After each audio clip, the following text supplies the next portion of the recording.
Mabuhay ang Davao City!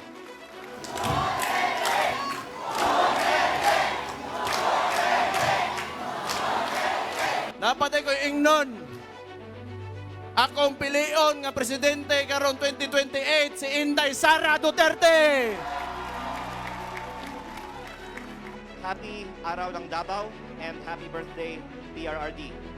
Baka akala nila nasa abroad ako. Hindi nila alam sa Davao pala ako pupunta. Kung saan mas maganda, mas malinis, mas safe, at napakabait ng mga tao. Meow meow. The happy 81st birthday to former President Rodrigo Duterte. He did not ask me any question. He just asked me about the gun I was carrying. So I said, this man is after my own heart. Because instead of talking about politics, he asked me to see my gun. At that time, I was carrying, yes, the most expensive handgun in the world. It was called an HK-P7. And on a final word, I have to tell you, bakit si Rowena Guanzon na dilawan mo na? Pagkatapos magsisiksik dito, Duterte daw siya. Wow naman. Wala akong sinasabi ha.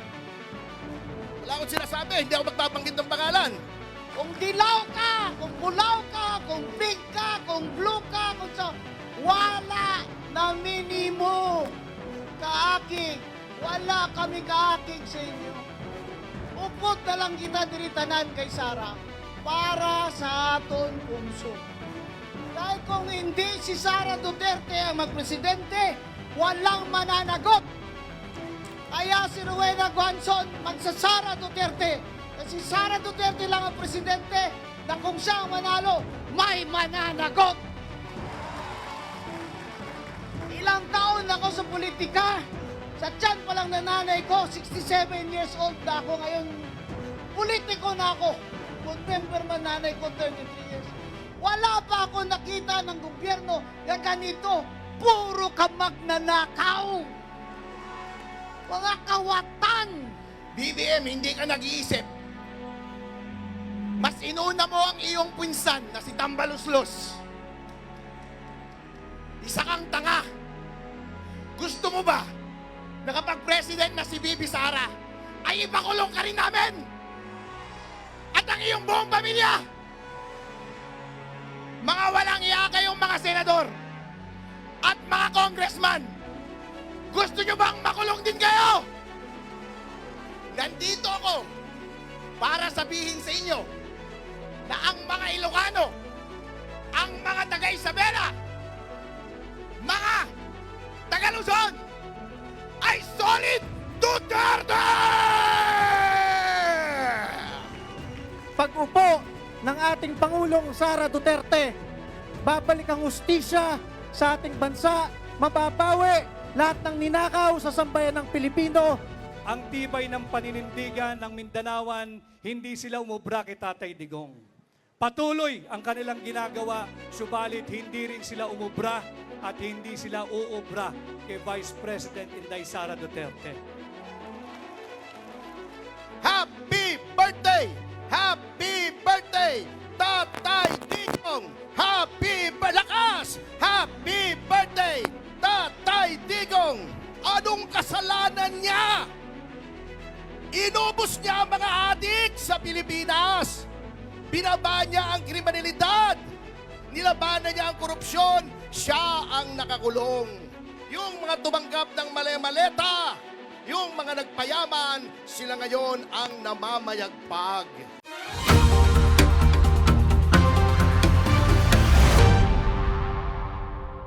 Assalamualaikum. Maayong buntag sa tanan. Magandang araw po sa ating lahat, sa ating Pangalawang Pangulo, Her Excellency Vice President Inday Sara Duterte, sa ating pong mga miyembro ng City Council, kay Vice Mayor Rigo Duterte, sa ating mga kongresista, Congressman Paulo Duterte, Congressman Omar Duterte, at ang aking kaibigan, Congressman Sid Ungab, sa ating mga city and barangay officials, at higit sa lahat, sa inyong lahat, mga Dabawenyo, magandang araw at ang aking taus-pusong pagbati at pakikisa sa ating ginagawang selebrasyon ng Araw ng Davao. Higit pong makasaysayan ang pagdiriwang ngayon ng Araw ng Davao sapagkat nataon na pagdiriwang din ng 81st birthday ni Tatay Digong. And I was also told that in keeping with the times, ngayon lang din ho, nag-celebrate kayo dito sa Araw ng Davao nang walang float, walang motorized or anumang vehicle sapagkat higit na tumataas ang presyo ng produktong petrolyo. Magkaganoon pa man, maging simple, payak ang ating pagdiriwang, ang importante, huwag po nating kalilimutan na patuloy ipagdasal ang kaligtasan, ang kalusugan at ang kalayaan at sana'y pagpapauwi kay Tatay Digong sa lalong madaling panahon.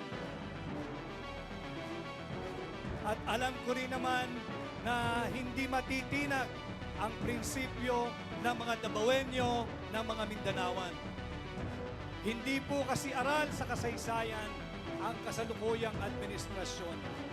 400 taon tayo sa ilalim ng bansang Espanya, hindi natinag ang mga Mindanawan. Halos 50 taon tayo na kolonya ng Estados Unidos, hindi natinag ang mga Mindanawan. Sinubukan nilang sirain ang katatagan ni Tatay Digong. Subalit nung kinamusta ko kay Mayor Baste ang kalagayan ni Tatay Digong, ang tugon niya, okay naman siya, subalit siyempre hindi okay dahil nakakulong. Kanya lamang, sinabi raw ho sa kanya ni Tatay Digong, tanggap na niya ang kanyang kapalaran kung anuman ang kahahantungan. Kaya lalo ho akong na-inspire doon sa katagang binitawang iyon ni Tatay Digong, nagbigay buhay muli sa kanyang naturan that I am not a Filipino for nothing. Huwag po nating sayangin ang kanyang legasiya, patuloy po nating ipaglaban ang bawat Pilipino, ang ating bansa laban sa mapang-abuso, korap at kurakot na administrasyon. At bilang panghuli, alam ko hong hindi ko na kinakailangan kayong paalalahanan o hindi buong Pilipinas, buong mundo, nakasabay po nating nagdiriwang ngayong lahat. Alam naman natin na sinubukan nilang sirain ang tibay ng paninindigan ng Mindanawan, hindi sila umubra kay Tatay Digong. Patuloy ang kanilang ginagawa, subalit hindi rin sila umubra at hindi sila uubra kay Vice President Inday Sara Duterte. Subalit, higit pa pong humihigpit ang laban, alam kong hindi kayo bibitaw at walang bibitiw, patuloy po nating tulungan, protektahan at suportahan si Vice President Inday Sara Duterte sa mga darating pang araw na harapin nating pagsubok. At muli ho sa inyong lahat, kay Mayor Baste Duterte, isa pong karangalan na ako'y maging bahagi ng makasaysayang pagdiriwang nating lahat ngayon ng Araw ng Davao. Muli ho, maraming salamat, magandang umaga. Ako po muli si Attorney Vic Rodriguez, inyong kaibigan, Pilipino, abogado at katulad ninyo, maisog. Magandang araw po sa ating lahat. Testing, testing. Meow, meow. Good morning, Davao City. Good morning to all of our guests. Good morning, Vice President Sara Duterte. Good morning, Mayor Duterte, Congressman Duterte, and to the Davao City Council, the local government, and everyone else. I'd like to greet a happy 89th Araw ng Davao to everyone here, and a happy 81st birthday to former President Rodrigo Duterte. To everyone here, have a great day. Enjoy despite the geopolitical situation. Alam natin ang daming problema ng bansa natin ngayon, but we still have time to celebrate our successes and to celebrate the success of this beautiful city. So to everyone here, have a great day. Enjoy and God bless. Thank you, everyone. Vice President Inday Sara Duterte, Mayor Baste Duterte, Vice Mayor Rigo Duterte, Congressman Sid Ungab, Congressman Omar Duterte, Congressman Harold Duterte, to the whole Davao City Council, to all of our other special guests, and to, of course, all of the Dabaweños. Maayong buntag sa inyong tanan. Happy Araw ng Davao and happy birthday, PRRD. Daghang salamat po, Mayor Duterte, sa inyong imbitasyon. And I'm very happy to be here again. And to all of the participants in today's parade, you've done a very good job and I hope that we have a very good day today. Alam niyo po, ako ay masaya na makabalik dito habang ang Congress ay nasa session break. And sinabihan ako na kaming mga congressman, dapat wag masyadong manggulo. Mas mabuti daw ang congressman ngayon magbakasyon muna. At baka akala nila nasa abroad ako. Hindi nila alam sa Davao pala ako pupunta. Kung saan mas maganda, mas malinis, mas safe, at napakabait ng mga tao. At dapat din suportahan ngayon ang domestic tourism, lalong-lalo na dahil sa taas ng presyo ng langis. Ganon din, kung may mga Dabaweño na gustong bumisita sa Maynila, welcome na welcome po kayo at pwede tayong magkita sa Luneta. Mayor, baka pwede tayong mag-arkila ng barko. At kahit ilang Dabaweño ang gustong bumisita sa Maynila, pwede tayong magkita doon. Sabihin lang ninyo ilan ang gustong bumisita. Pero baka aabot sa 100,000. Baka kung anong iisipin nila. Basta nandun tayo para sa turismo at sightseeing lang. Pero pagdating ninyo sa Luneta, bahala na kayo kung saan kayo susunod na pupunta. Kaya ako po ay of course also sure na gusto nyong bumalik kaagad sa Davao dahil ang ganda dito. At ang Davao of course ay isang very promising tourism destination na gustong puntahan ng mas marami pang mga Pilipino. At lalong-lalo po ngayong araw, ang araw ng Davao at ang isang special day, ang birthday ni former President Rodrigo Duterte. I'm sure it's going to be a very festive day. Kaya bago akong magtapos, gusto ko lang pong batiin muli ang buong lungsod ng Davao. Isang happy Araw ng Davao, happy birthday PRRD, at isang maayong buntag sa inyong tanan. Daghang salamat po muli sa inyong imbitasyon. Matayo Davao!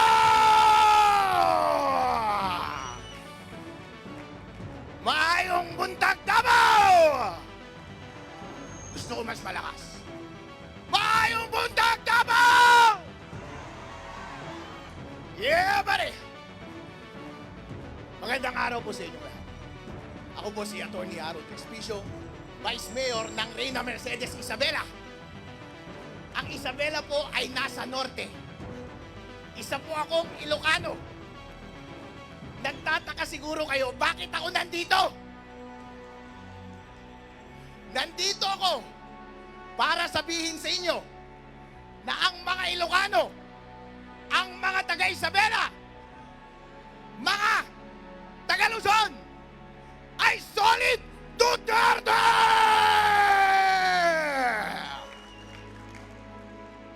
Sinasabi ko po sa inyo, sinasabi ko kay VP Sara, mula sa aming bayan at sa aming isla at sa aming probinsya, mahal po kayo ng mga Ilocano. Totoo po yan. Hindi po ako nang bobola. Dahil po, kahit sabihin nilang maraming nagmamahal kay BBM, hindi ibig sabihin na hindi namin mahal si Sara.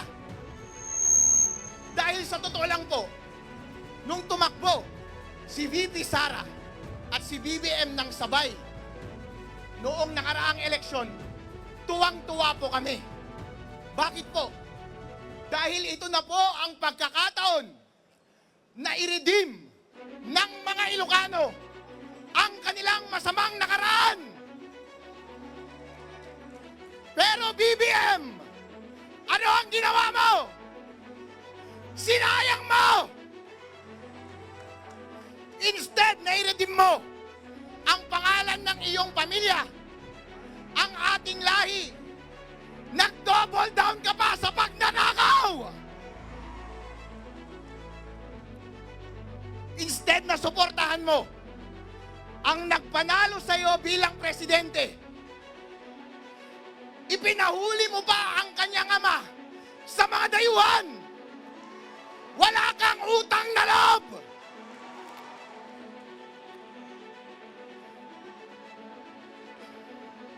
Mga kababayan, ito po ang tinatanong ko sa inyo. Gusto nyo ba ang umuwi si President Rodrigo Duterte dito sa Davao? BBM, hindi ka nag-iisip. Mas inuna mo ang iyong pinsan na si Tambaluslos. Isa kang tanga. Gusto mo ba na kapag president na si Bibi Sara, ay ipakulong ka rin namin? At ang iyong buong pamilya? Mga walang iya kayong mga senador at mga congressman, gusto nyo bang makulong din kayo?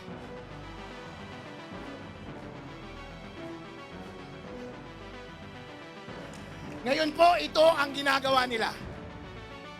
Gusto nilang i-impeach si VP Sara para hindi siya manalo bilang presidente ng Pilipinas. Papayag ba kayo doon? Ayun, gusto kong mas maging malakas ang inyong sagot.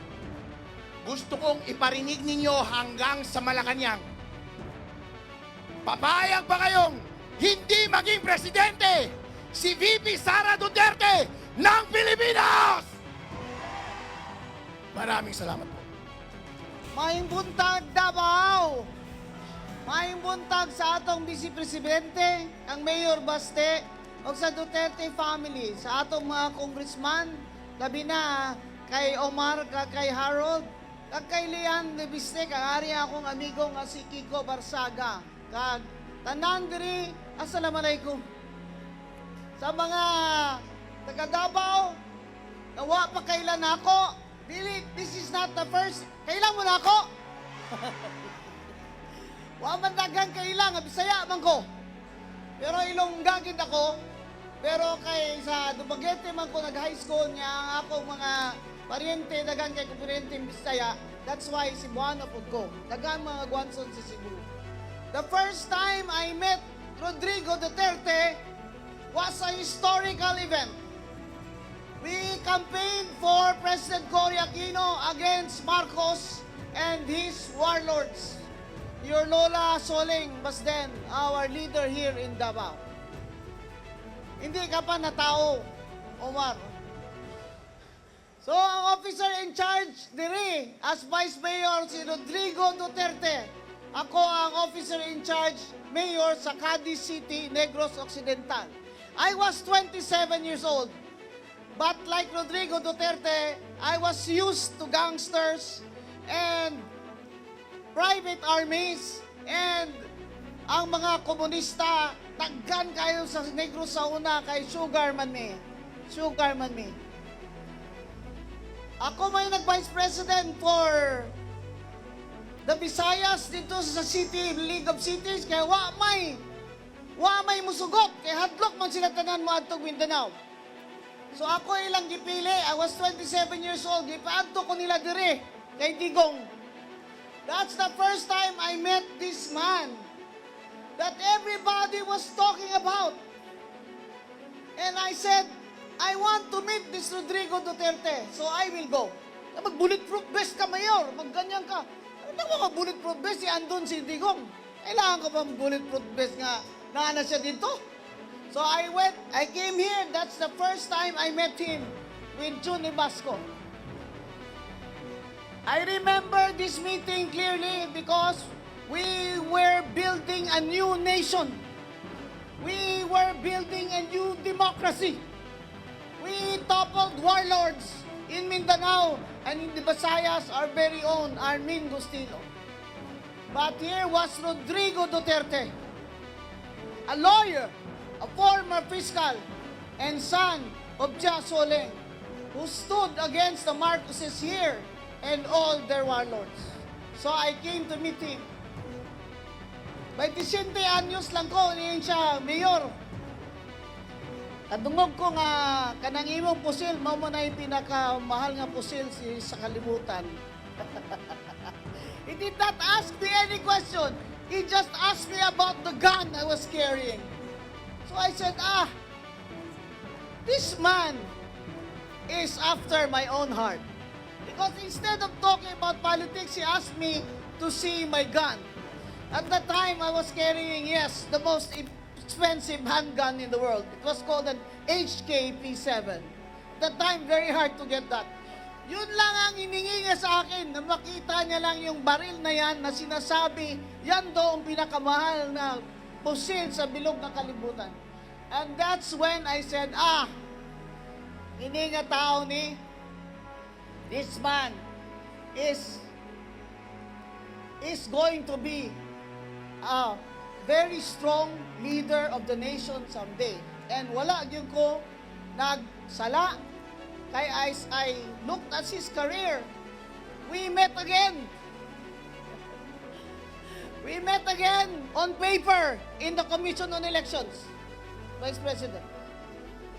Rodrigo Duterte, Mayor of Davao, was substituting for Dino. The problem with the certificate of candidacy was Dino signed the candidacy for Mayor of Pasay, not President of the Philippines. Therefore, there was a technicality, and somebody objected. The case was raffled to me. Prior to that, the case of Grace Poe was raffled also to me, and I disqualified Grace Poe on the ground that as a foundling, she was not natural born, therefore could not run for President of the Philippines. Here comes Rodrigo Duterte. Substitute siyang Dino.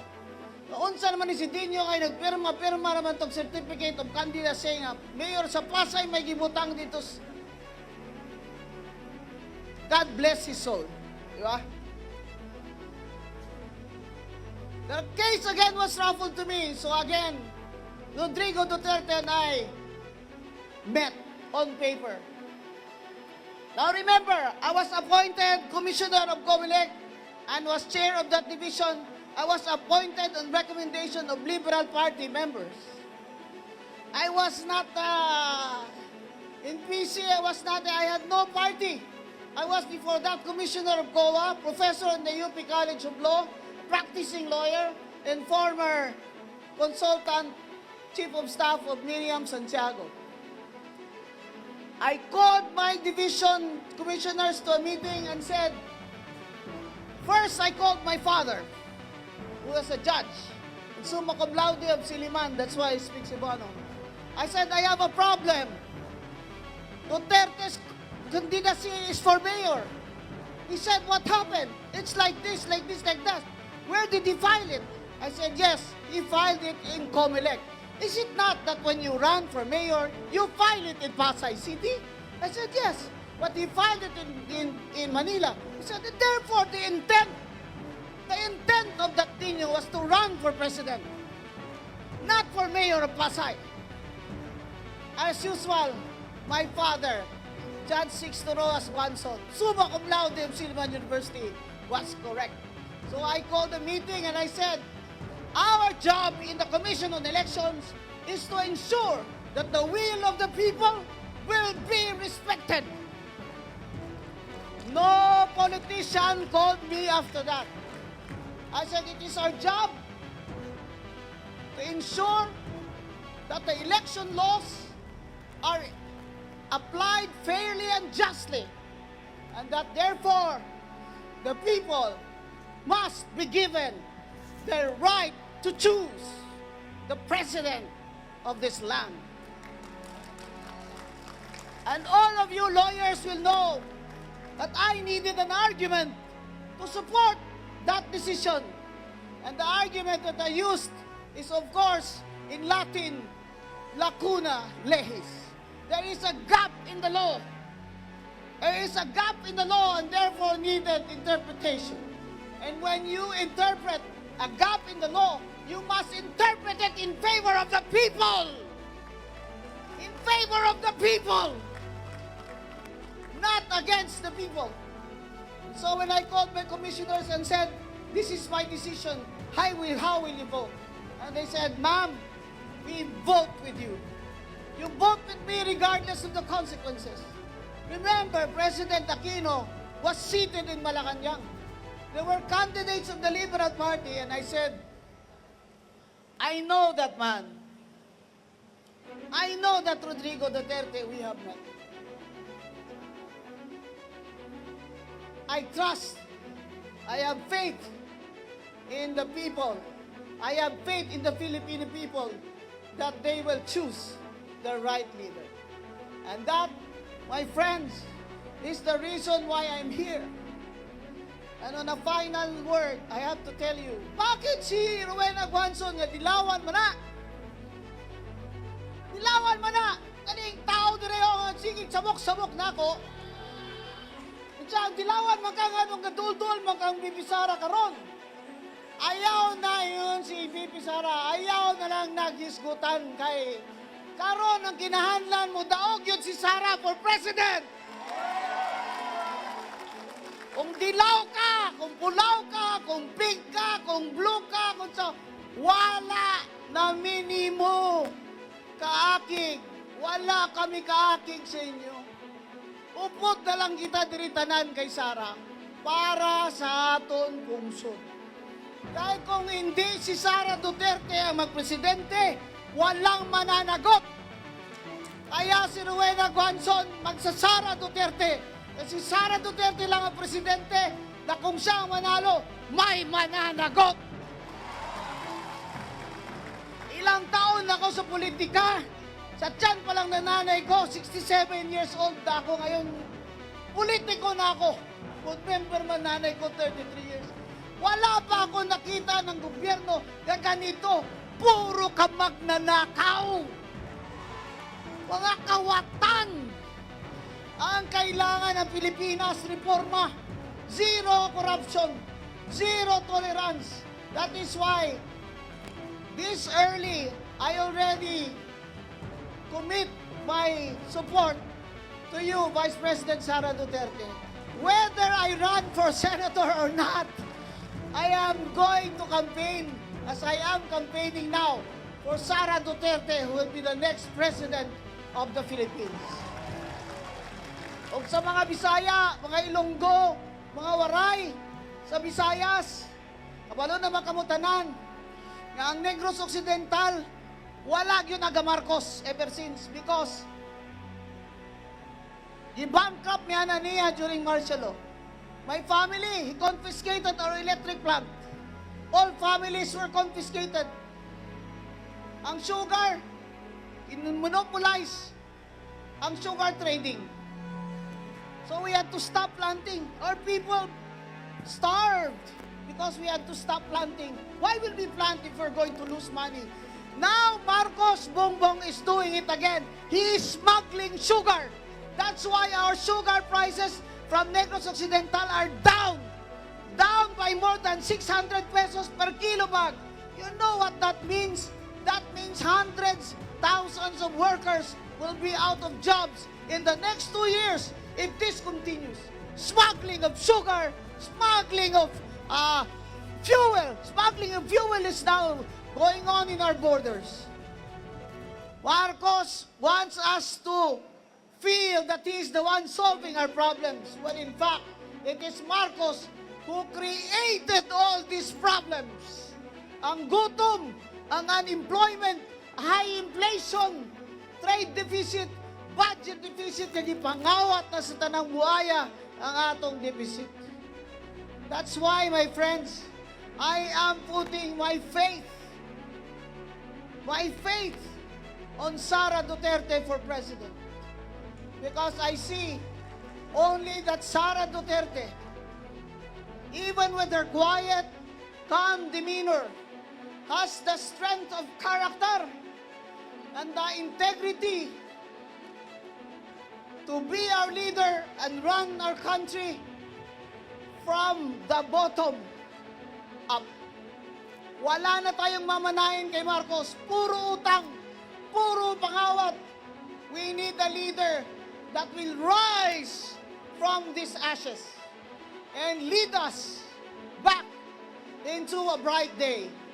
My friends, it is my honor to be in Davao City again, to be with the family of Rodrigo Duterte, and to wish him a happy birthday despite his circumstances, and to show my support for Vice President Sara Duterte for 2028.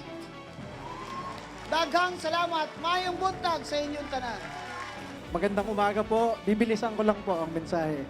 Kami po sa Duterte Youth Party List ay lubos na nagpapasalamat kay Vice President Sara Duterte, kay Mayor Baste Duterte, Kong Pulong, Kong Omar Duterte, Kong Harold Duterte, Kong Sidungab, at syempre kay Pangulong Rodrigo Duterte na nagse-celebrate ng kanyang birthday ngayong araw na ito. Masabi ko sa inyo, sa Kongreso, nung isang taon, hinarap si Pangulong Rodrigo Duterte sa Quadcom at isa lang kongresista ang nagtanggol kay Pangulong Rodrigo Duterte, ang inyong Duterte Youth Party List.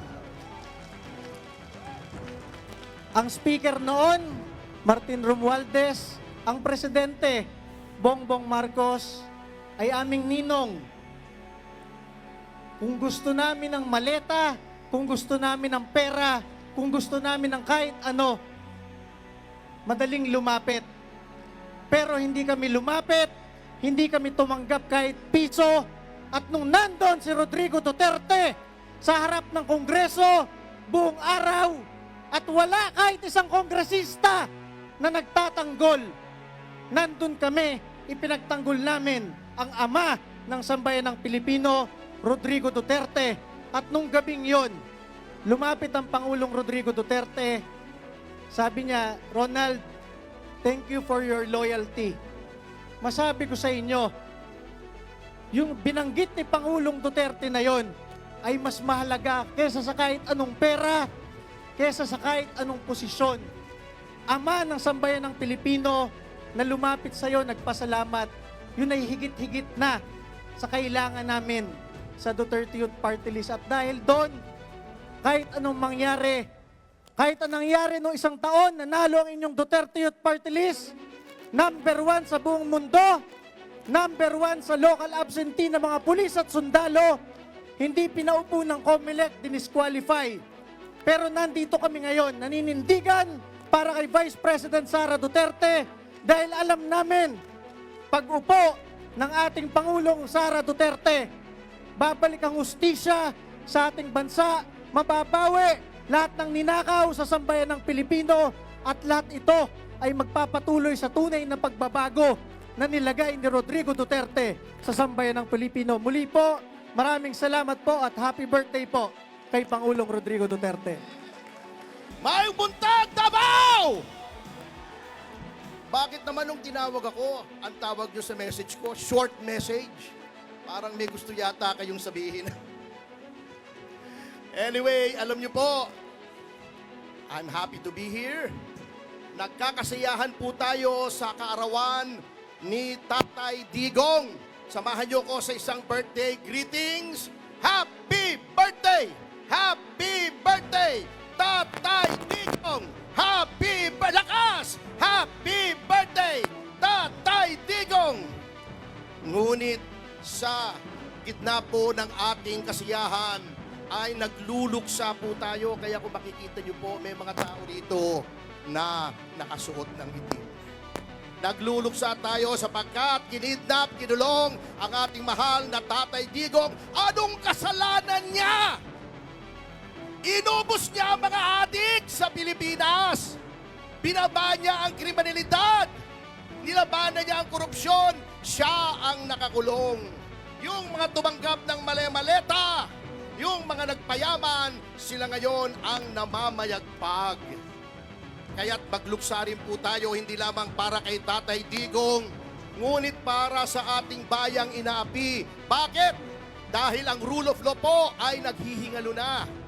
Yung Blue Ribbon Committee na dapat siyang nag-iimbestiga ng anomalya, nung palapit na sa pintuan ng Malacanang ang investigasyon, pinalitan si Marcoleta. Nilagay ang isang senador na walang bayag. Ayaw imbestigahan, puro cover up. Siya na ang nagiging defense lawyer. Yung ating ombudsman na pinakahuling sumbungan ng anomalya, sinong nilagay nila? Tuta ng Malacanang! Ipinilit! Binraso! Kitang-kita! Tutang-tuta, puppet na puppet nila. Ang ating mga mambabatas na dapat sila ang nagsasabi ng tinig ng ating mga taong bayan, the House of the People daw. Siyempre, hindi kasama si Congressman Ungab doon sa mga ungas. Ito Ungab, yung marami doon ungas. Anong ginagawa sa gitna ng krisis? Anong inaatupag? Impeachment! Hindi lang impeachment, yung rule of law na baluktot. Katulad niyan, si Luistro, si De Lima, ang papangit ng sinasabi. Magaganda naman sila, di ba? Lalo na si De Lima, kaya nga, ang daming naloko sa kanyang lalaki. Puro pagbaluktot ng batas. Hindi naman, wala naman sa saligang batas ginagawa. Anong gusto nila? Para siraan ang ating pangalawang Pangulo. Yang si Sedanya, tabingi! Ang katuwiran! Ang katuwiran, hindi pa tapos eh. Kaya tayo po, huwag tayong matatakot mga kasama. Solid tayo dito sa Davao at I assure you, kita niyo yung mga nandito, Congressman Leviste, Batangas, Cavite, ang pugad ng revolusyon, Kiko Barsaga, nandito ang Duterte Youth Party List, Harold Respicio, Ilocano, nandito si Atty. Vic Rodriguez, na dismaya rin sa corruption sa Marcos administration, humiwalay na, tumiwalag na sa kanila. Tayo po ay solid at alam nyo po, sana lang, ito lang ang pagtatapos ko. Sana, alam nyo yung iba po sa ating mga kababayan, kaya hindi lang gugulo. Sila po ay may pinanghahawakan sila na sa 2028 ay magkakaroon na naman ng tunay na pagbabago. Pag tinanggal nila yan, pag dinisqualify nila ang pangalawang Pangulo para tumagbong Pangulo, maghahalo ang balat sa tinalupan kasi wala na tayong aasahan. Ayan, inciting to sedition na naman ang kaso ko dyan. Dadagdag. At bilang panghuli po, mga kasama, huwag po tayong pabubudol. Nabudol na tayo doon kay Pangulong Marcos Jr. Nabudol na tayo kay Rizzo Ontiveros na inendorso ni Vice President Sara. May mga tao po dyan nagkukunwari, Duterte daw sila. Tingnan yung history nila. Anong sinasabi nila noon laban kay Pangulong Duterte? Anong sinasabi nila laban kay VP Sara? Pinahirapan nila ang Duterte Youth Party List. Pagkatapos magsisiksik dito, Duterte daw siya. Wow naman. Wala akong sinasabi ha. Wala akong sinasabi. Hindi ako magbabanggit ng pangalan. Pero yun lamang po, magpakatatag tayo. Huwag tayong susuko. Huwag tayong pabubudol. Sa 2028, magsawa tayo sa tagumpay. Ito po si Atty. Ferdy Topacio, matapang na tao. Walang kinakatakutan, asawa ko lamang. Maraming salamat po. Mabuhay ang Davao. Mabuhay si Presidente Duterte. Mabuhay ang susunod na Presidente Duterte. Mabuhay ang pamilya Duterte. Mabuhay lahat ng mga kabayang lumalaban sa mga api. Mabuhay po tayong lahat. Daghang salamat. Mayong buntag sa inyo ang tanan. Mayong buntag sa itong mga bisita na dire. Di na tamo maisa-isa, kaya na isa-isa ay naman si Brian. Of course, sa itong Vice President, hello. Sa itong Mayor, si Mayor Baste, awing son, atong Vice Mayor, si Rigo. Di na tamo isa-isaon, ha? Igang ano? Pero, mas kayo igang kayo, taas kaya po ng spirit, taas kaya po ng ka-enjoy diri sa Davao. happy 89th araw ng Davao sa tuwang tanan. Lipay kay ko na mapakita gyud nato sa ato mga bisita ang pagkahikusa nato tanan, kooperasyon nato tanan, ug of course pakita nato ang kalimpyo sa atong syudad, atong kultura sa seguridad. Makitaan man na nila na halo wala gyud. Anos walay crime dire, safe ta, malamang second safest in Southeast Asia di safe gyud ta. Og again, pakita nato atong mga nagparada dire. Dagan kay salamat sa inyo, dagan kay salamat sa inyong effort, both private o ang public sector. Again, sa tanan na sa bati o happy birthday sa kay PRD, dagan kay salamat sa inyo ang tanan. Gikan sa akong kasing-kasing, I am with you na dimingaw na gid ko niya, gusto na ginawa sa muli. Pero let us keep our spirits up. Let us keep on praying lang for the outcome na gusto nato. Ug again, I want to say na happy 89th araw ng Davao. Thank you kayo sa pag-adto ninyo diri tanan. Thank you kayo sa pagpakita ninyong support sa initiatives o mga program sa atong syudad. Dagan kayong salamat og maayong hapon sa inyo. Ay maayong buntag sa inyo ang tanan. Again, dagan kayong salamat sa atong mga bisita, sa atong mga councilors, sa atong mga religious groups o mga deputy mayors. Yes. Mauna. Okay na to. Thank you. O maayong buntag. Maayong buntag sa inyong tanan. Kumusta man ang kinabuhi sa kung mga pinalanggang dabawin nyo? Mahal ang gasolina, giatay. Pero sige lang. Nga dabawin nyo, di ta arte. Matubang tagamay kalisod, pero kita magpadayon tas to mga kinabuhi. Bago ko magsugod sa kong panulte, gusto ko greet o good morning sa ato ang Vice Presidente nga sa Inday Sara Duterte. Na members of the diplomatic corps, naa si Senator Bongo, padung pa siguro, Vice Mayor Rigo Duterte, Congressman Omar Duterte, Kong Isidro Ungab, Congressman Leandro Libiste, Congressman Kiko Barzaga, Vice Mayor Harold Respicio, Attorney Vic Rodriguez, Attorney Rowena Guanzon, Ronald Cardema, Attorney Ferdinand Topacio, Mayor Jornas Cortez, City Government officials, other distinguished guests, o sa tanan ninyo mga dabawin yung gwapa o gwapo, ning tuo pod mo. Ako, unas tanan, magpasalamat ko sa security cluster nato. Tanang mga taga-gobyerno, karong bulana nga nagtrabaho para maplastar ang tanan dabawin nyo, PSSO, atong police, atong sundalo, atong fire, tanan. Huwag na ako'y nalimten, TF Davao. Salamat kaayo. Gikan sa kong kasing-kasing. Salamat kaayo sa inyong pagbantay sa mga dabawin niyo.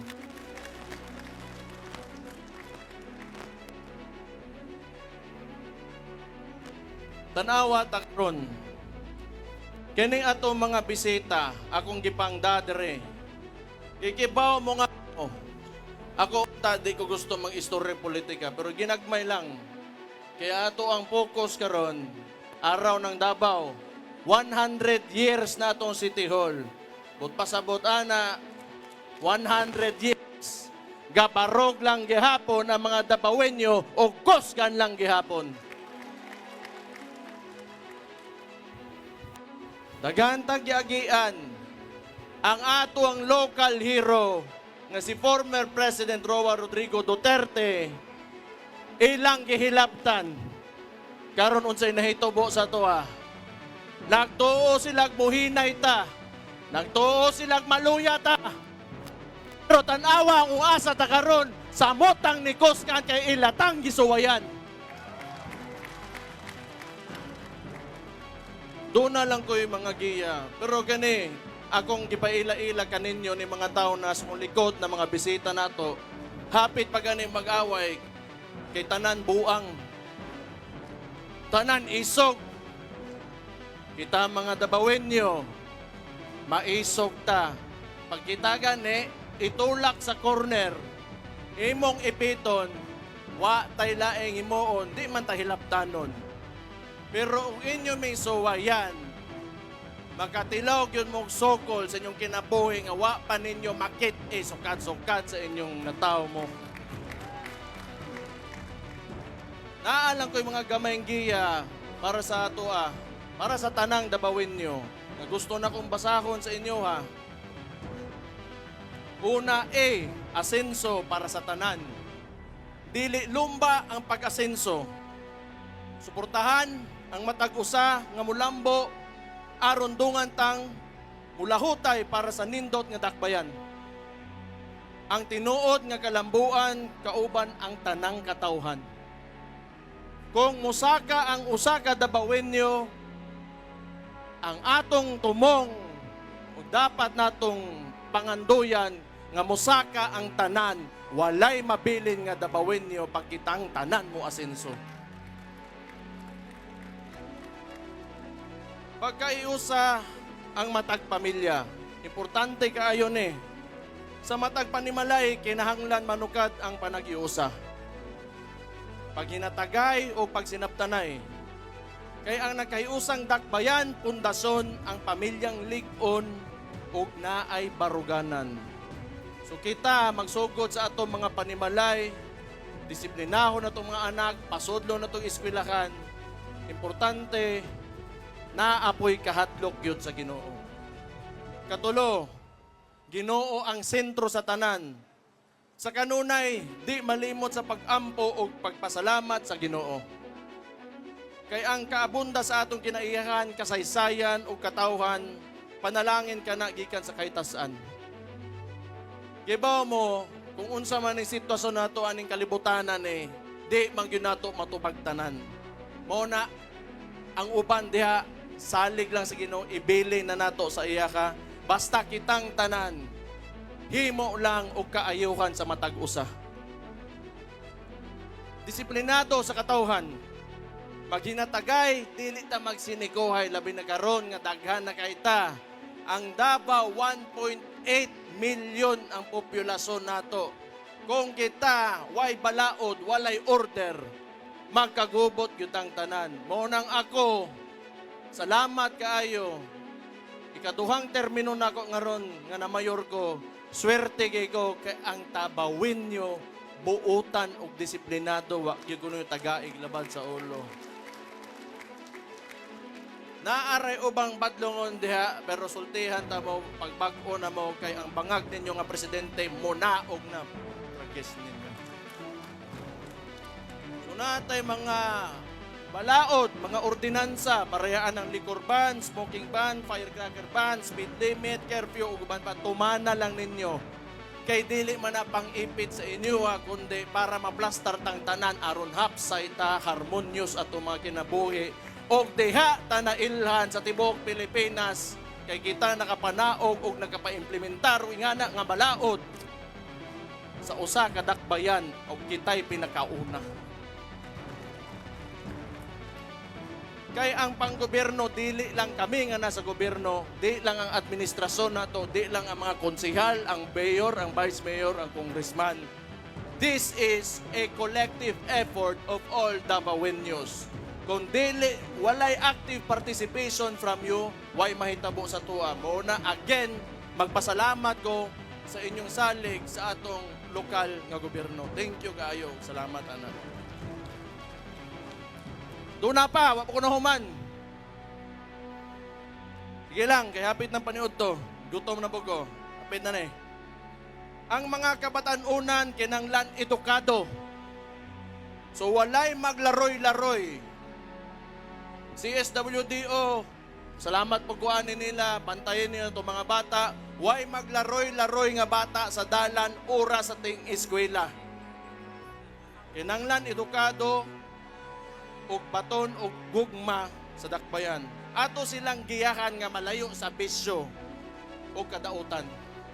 Ang responsableng kabatanunan maoy magdala sa atong syudad sa mas dakong kadaugan kay ngano wa may laing mupuli nato kundi atong mga anak ug mga apo. Mao nang padak-o nato sila ug giyahan nato sila taman sa tungkaya ug taman sa tungkayang ihatag nga gugma nila. Padak-o ninyo nga butan ug disiplinado. Ispohon sila mupuli ang katong mga problema mga sulbad nato karon bag-o na ilang problemahon kay kitay mosulbad ana karon tagaan nato sila nindot nga kaugmaon. Balaod nga patas sa tanan. Tanan patas sa mata sa balaod. Mao gyud ni akong balikon sa inyo tanan diri sa dakbayan nato. Walay dato, walay pobre, walay bayot, walay tomboy, walay laki, walay babay, walay tiguwang, walay bata. Basta kita tanan, pag musulti ang balaod, patas ta. Walay pilion ang balaod dire, kung walay pribilehiyo dire pag-abot sa balaod. Aron kitang tanan patas. Mas lami ang kinabuhi kung kita ay to ay lang ta magkuan. Timan ina ninyo, kana mga name dropping, ayaw mong tuwa na naay mo dakop, ay ako si General, ako si Mayor, ako si Vice Mayor, ayaw mong tuwa na, nay mo singit sa inyo sa linya, ayaw mong tuwa na, kitang tanan diri patas, tanan ta mo linya. O na importante, aron atong lugar, nindot og organisado, plastar. Salamat kaayo sa inyong pagtuman ana, kana nakita nako sukat sa akong pagkagamay pa diri. Thank you kaayo mga Dabawin niyo. Hapit na gyud. Kabalo kong napas mo na mo. Ang droga o krimen atong kalaban. Padayon natong paggangon ang illegal nga droga o kriminalidad. Hinumdume ang culture of security. Importante nga na karon. Ito na tayo administrasyon nga ginapasagdan o balik tapos ang mga ingon-ani mga butang pareha ng mga NPA sa ato mga kabukiran nga magsinamok tapos sa mga kinabuhi sa mga tao. Unahin yung kalimting na natay culture of security. Bisag unsa pa ng pangsamok ang ilang buhaton, di ta nila magkaya kung magkahiusa ta og nakasabota sa tuntumong na naatay kultura nga ingunani. Di bitaw. Kapoy na kay mga masuko ba mo nang nagdala po kog mga kauban na kung suko pot. O di, nakadungog mo. Pero kani, mga tawhanan nagtuo ko nga naan ni sila mga revolusyonaryo na kasing-kasing. Kaysa panahon kung kanus alisod kay mutingog, kini mga tawhanan nga giimbita nako diri sa akong likod karon. Pipila lang ni sila nga ni istorya sa kamatuoran ug unsa gyud tinuod nga nahitabo sa atong nasod karon. Kanay po, ang importante kaya sa kuha, sama sa kuha mga patas ng tanan, walay diskriminasyon sa tinuuhan. Atong ginarespeto ang tanang relihiyon, tribo, o yung mga deputy mayors din, nakalimot ko ninyo. Ito mga gwapa ng mga tindaog din, mga mutya, ha? Gwapa kayo mo. Sige, niingon lang ganin ko, tinuot man. Tribo, gigikanan basta para sa kaayuhan. Kay dinhi sa Davao City, pag musod ka dire, Dabawin nyo tang tanan. Ini ang Davao, mo to, A-N-G-D-A-B-A-W. Ang Davao. Kuya ano? Kuya ano ba? Kini ang Davao, kini atong puloy-anan, atoning ampingan. Una-unaan ninyo, nga atong dakbayan, balay ninyo. Kung gusto ninyo, inyong balay limpyo, silhigan ninyo, huwag na magkalat, badlungon ninyo.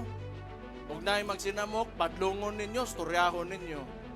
Huwag pasagdan ninyo, mahugaw. Huwag di mo mong badlong, magkagubot. Sumuna, baliko na ako, ato aning balay. Dili ni ako, di ni iyaka, ato aning tanan. Ampingan nato ang atong dakbayan. Ang pinalangga natong Davao City. Kitang mga Davaoenyo, kita ang kusog ug pundasyon sa atong pinalanggang syudad. Layo na taog na aptan apan mas dagan patag kadaugan na makabot basta kita magtinabangay ug magpabiling disiplinado. Kining tanan atong hinumduman aron sa kanunay karbonato moingon Davaoenyo me. Padayong mulambo, padayong magkahiusa, mabuhay ang Davao City! God bless you all! Happy araw sa inyong tanan.